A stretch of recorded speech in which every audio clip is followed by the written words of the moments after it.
पुराणों से अद्भुत नारी शक्ति का भी ज्ञात होता है, जैसे सती की कथा, जिसने अपने पति के लिए सूरज को उगने से ही रोक दिया था। जानिए इस कथा को रियल टू रील में पूजा भारती के साथ, जब एक पतिव्रता के प्रताप से थम गई सूर्य की गति। पद्म पुराण में वर्णित है ये कथा, देवी कौशिकी की कथा, जो प्रमाण करता है सच्चे समर्पण और सतीत्व के आगे देवताओं को भी झुकना पड़ा है। जानिए इस कथा को। प्रतिष्ठानपुर में कौशिक नाम का एक ब्राह्मण था, जो कोढ़ से पीड़ित था। सबने उसका साथ छोड़ दिया, लेकिन उसकी पत्नी देवी कौशिकी ने जीवन भर उसकी सेवा की। एक दिन अंधेरी रात में वो अपने पति को कंधे पर उठाकर लेकर जा रही थी।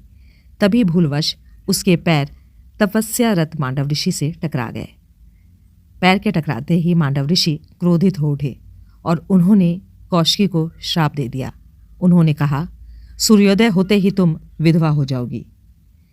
पति के प्राण को संकट में देखकर कौशिकी हर द्वार खटखटाने लग गई और अपने पति के प्राण की भीख मांगने लगी, पर ऋषि के श्राप को कोई नहीं टाल सका।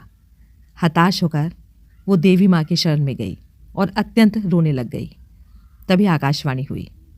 देवी ने कहा कि तुम कमज़ोर नहीं हो, तुम्हारे सतीत्व में वो शक्ति है जो तुम चाहो वो कर सकती हो। इससे अपने शक्ति का भान होते ही देवी कौशिकी ने हाथ में जल लिया और प्रतिज्ञा की, यदि मेरा सतीत्व सच्चा है तो कल सूर्योदय नहीं होगा। उसके इतना कहते ही ब्रह्मांड में हाहाकार मच गया। सूर्यदेव थम गए, समय का चक्र रुक गया। यमराज भी विवश हो गए, क्योंकि विधि का विधान ही संकट में पड़ गया था। त्रिदेव भी इस संकट को नहीं टाल पा रहे थे।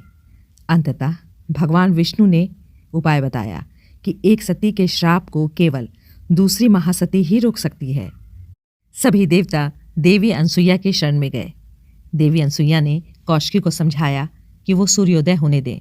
उनके पति के प्राणों की रक्षा देवी अनसुईया स्वयं करेंगी। कौशिकी को मनाने के बाद सूर्योदय हुआ।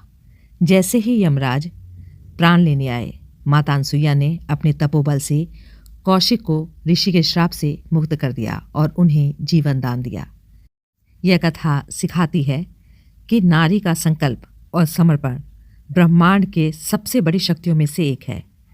नमन है ऐसे नारी शक्ति को।